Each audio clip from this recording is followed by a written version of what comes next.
కానీ ఆ జోడు మన దగ్గర ఉండాలి. ఈ జోడు ఆత్మీయ సంబంధమైన జోడు, ఆ జోడు శరీర సంబంధమైన.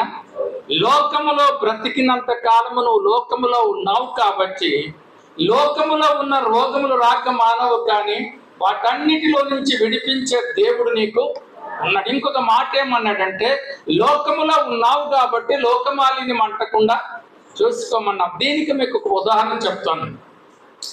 చేప ఉప్పు సముద్రంలో పెరుగుతుంది, సముద్రం నీళ్ళు తాగడానికి పనికిరావు, ఉప్పుగానే ఉంటాయి.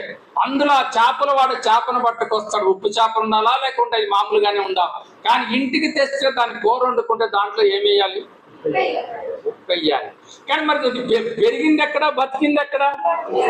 నువ్వు ఆ ఉప్పు అంటని చేప ఎలా బ్రతికిందో లోకంలో నువ్వు నేను మనము అలా బ్రతకాలని ఈ వాక్యం యొక్క ఉద్దేశం.